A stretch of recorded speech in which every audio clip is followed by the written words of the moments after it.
brothers and sisters. It's the Unapologetic Hippie here, and I just woke up. But I had the most amazing dream last night. It was beautiful, mystical, profound. And I woke up understanding what our problem is. We hippies know too fucking much. Yeah, I know that sounds awfully egotistical, but it's true, and it's the cause of much of our frustration with the way the world is turning out. But the fact is, we hippies have experienced the infinite, the connectedness of all beings and everything in the universe. And because of that, we find it difficult to understand the greed and selfishness which create such disparities in wealth, that some should revel in gross excesses of plenty and pleasures, while others suffer, starve, and wallow in misery. While quantum physicists probe the tiniest particles that border on pure energy and speculate on what lies beyond, hippies have already been there and back. And we can tell you from experience that as you journey through inner space, as you get deeper and deeper into your being, once you lose your ego, you come out the other side reborn into outer space. It is infinity. It has no beginning and no end. It is like the simple and elegant Mobius strip. Oh, do you know what that is? Well, I'm going to show you. It was conceived by the 19th century mathematician Auguste Mobius. All you do is take a simple piece of paper, a strip of paper, fold it over, but before you join them together, twist it once. And then with glue or Scotch tape or whatever you have handy that's sticky,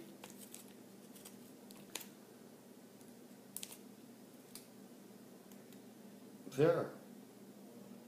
We have a Mobius strip.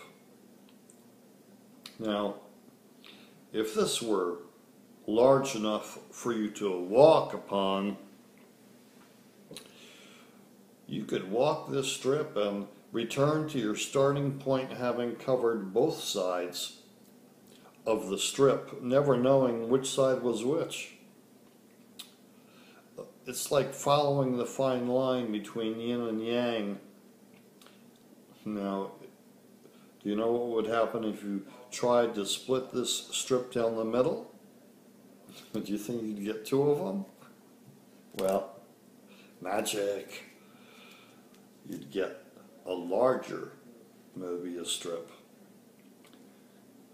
And no wonder this has become the symbol for infinity. It goes on forever without a beginning or an end. So, hippies weren't the first to experience infinity. You all know that. Many prophets have had this revelation. Why they felt the need to dumb down the message to their followers, I don't know. But they chose to call this revelation God or the Father. So, whenever you hear or read a prophet of any religion referring to God or the Father, just replace those words with the word infinity, and it will make a whole lot more sense. When Jesus said on the cross, "O God, why hast thou forsaken me?" whoever transcribed those words caught Jesus at his most vulnerable moment of human weakness. Not really fair. I mean, we all fall into the trap of thinking we are finite. I would find it difficult to act otherwise if I were nailed to a cross wearing a crown of thorns and jabbed in the side with a spear. I think what Jesus really meant was, Oh fuck, why have I forgotten that I am infinite? He did sort of retract his question when he said, "Forgive them, Father, for they know not what they do." I think he actually meant, I forgive them because they do not understand infinity. Well, of course there have been others throughout history who have had the experience of the infinite. We often hear references to Timothy Leary, Baba Ram Das, McKenna, and Jung. But in my dream last night, I also heard William Blake reciting from his poem Auguries of Innocence. To see a world in a grain of sand and a heaven in a wildflower. Hold infinity in the palm of your hand and eternity in an hour. I also saw in my dream a film clip from Busby Berkeley's Gold Diggers of 1935. The Lullaby of Broadway. I wish I had time to play it for you here, but I don't. It's really quite incredible considering it's a Hollywood production from the 30s. I strongly recommend that you see it. When you do, you'll understand what I mean. Oh, and George Carlin made an appearance, and his comedy was filled with an obvious understanding of the ego death trip while he walked on stairs painted by M.C. Escher. The next thing I remember was hearing the music from Harry Nielsen's The Point, the children's animated cartoon. It was the song Think About Your Troubles. Once again, if you haven't seen it or heard it, I highly recommend it. They are all examples of the Mobius strip, of infinity expressed in poetry, music, art, and comedy.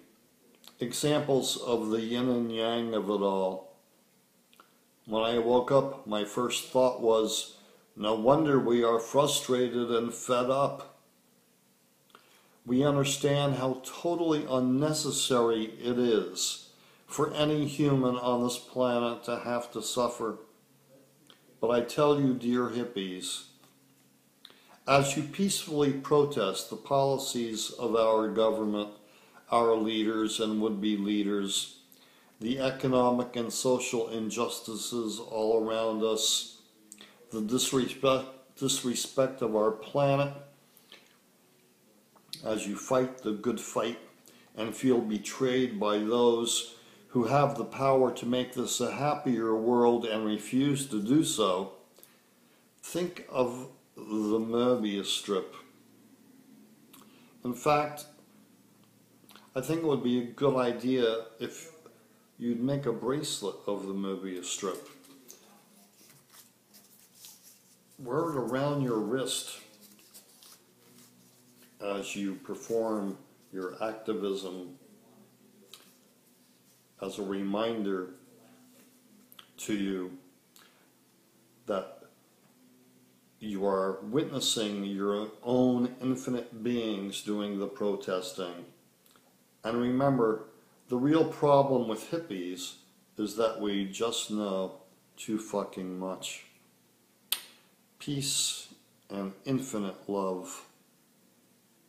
Namaste.